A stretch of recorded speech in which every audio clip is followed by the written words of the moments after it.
সিরিয়ার দামেস্ক সহ এর আশপাশের অঞ্চল নিয়ে ইসলাম ধর্মের শেষ নবী হজরত মুহাম্মদ সাল্লাল্লাহু আলাইহি ওয়াসাল্লামের বেশ কিছু ভবিষ্যৎবাণী রয়েছে। ভৌগোলিকভাবে আগের শাম অঞ্চল বর্তমানে কয়েকটি রাষ্ট্রে বিস্তৃত রয়েছে। বর্তমানের সিরিয়া, জর্ডান, লেবানন এবং পূর্ণ ফিলিস্তিন ভূখণ্ড প্রাচীনকালে এই শামের অন্তর্ভুক্ত ছিল। বিশেষত কিয়ামতের আগের কিছু ঘটনা এই অঞ্চল ঘিরে সংঘটিত হবে। বিভিন্ন হাদিসে এই অঞ্চলকে মুসলিমদের আশ্রয় কেন্দ্র হিসেবে উল্লেখ করা হয়েছে। সুরাইয়া ইবনে উবাইদ রহমতুল্লাহ আলাইহি আনহু বলেন, আলী রাদিয়াল্লাহু তাআলা আনহু ইরাকে অবস্থানকালে তাকে শামবাসীর ব্যাপারে বলা হলো, আপনি তাদের উপর অভিশাপ করুন। তখন তিনি বলেন, না, আমি রাসূলুল্লাহ সাল্লাল্লাহু আলাইহি ওয়াসাল্লামকে বলতে শুনেছি, শাম ভূখণ্ডে আল্লাহর ওলিদের বিশেষ দল আবদালরা থাকেন। তারা সংখ্যায় 40 জন। যখনই তাদের থেকে একজন মারা যান, আল্লাহ তার স্থানে অন্য একজনকে রাখেন। তাদের বরকতে বৃষ্টি হয় এবং শত্রুর উপর জয়লাভ হয়। ভবিষ্যতে তাদের ওসিলায় শামবাসীর উপর থেকে আযাব তুলে নেওয়া হবে। আব্দুল্লাহ ইবনে আমর রাদিয়াল্লাহু তাআলা আনহু বর্ণনা করেছেন, আমি রাসূলুল্লাহ সাল্লাল্লাহু আলাইহি ওয়াসাল্লামকে বলতে শুনেছি, হিজরতের পর আরেকটি হিজরত শিগগিরই সংগঠিত হবে। তখন ভূপৃষ্ঠের সর্বোৎকৃষ্ট মানুষ হবে তারা, যারা ইব্রাহিম আলাইহিস সালামের হিজরত ভূমি শাম দেশে অবস্থান করবে, আর পুরো পৃথিবীতে সর্বনিকৃষ্ট মানুষরাই বাকি থাকবে। তাদের ভূমিগুলো তাদের নিক্ষেপ করবে। রাসূল সাল্লাল্লাহু আলাইহি ওয়াসাল্লাম ইরশাদ করেছেন, ইসলামী বাহিনী শিগগিরই কয়েকটি দলে দলবদ্ধ হবে। একটি দল শামে, একটি ইয়েমেনে এবং অন্যটি ইরাকে থাকবে। ইবনে হাওয়াল্লা রাদিয়াল্লাহু তাআলা আনহু জিজ্ঞাসা করেন, হে আল্লাহর রাসূল, আমি যদি সে যুগ পাই তখন আমি কোন দলে যুক্ত হব বলে দিন। রাসূল সাল্লাল্লাহু আলাইহি ওয়াসাল্লাম বলেন, তুমি শামের বাহিনীতে থাকবে, কেননা তা আল্লাহর পছন্দনীয় ভূমির একটি। সেখানে তিনি তার সর্বোৎকৃষ্ট বান্দাদের একত্রিত করবেন।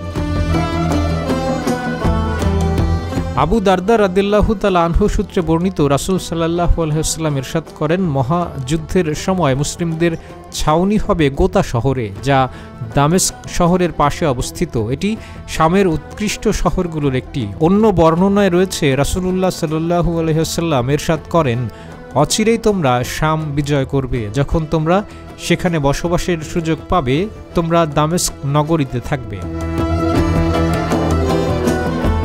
উম্মে সালমা রাদিয়াল্লাহু তাআলা আনহু সূত্রে বর্ণিত, রাসূলুল্লাহ সাল্লাল্লাহু আলাইহি ওয়াসাল্লাম ইরশাদ করেন, মুসলমানদের একজন খলিফার ইন্তেকালের পর মতানৈক্য হবে। তখন মদিনাবাসীর একজন ব্যক্তি মক্কায় চলে আসবেন। অতঃপর মক্কাবাসীর অনেক লোক তার কাছে আসবে এবং তাকে তার অনিচ্ছা সত্ত্বেও ঘর থেকে বের করে এনে মাকামে ইব্রাহিম এবং হাজরে আসওয়াদের মধ্যবর্তী স্থানে তার হাতে বাইয়াত হবে। তিনি হলেন ইমাম মাহাদি। তার বিরুদ্ধে যুদ্ধ করার জন্য শাম থেকে একটি দলকে পাঠানো হবে। তবে তারা মক্কা মদিনার মধ্যবর্তী বাইদা নামক স্থানে পৌঁছলে ভূমি ধসে আক্রান্ত হবে। অতঃপর কুরাইশ বংশের জনৈক্য ব্যক্তির উদ্ভব হবে।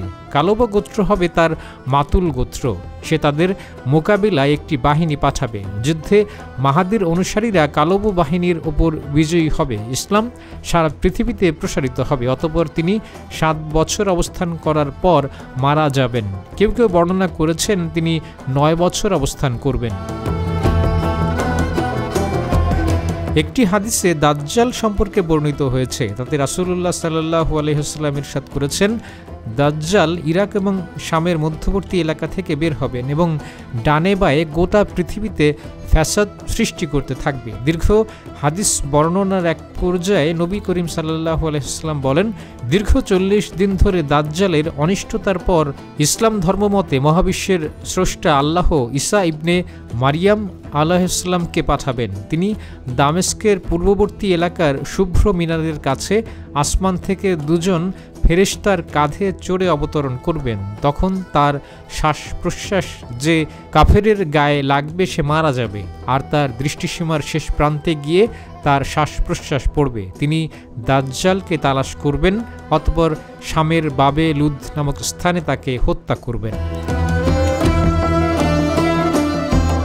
কাজী আমদাদ, জিটিভি নিউজ।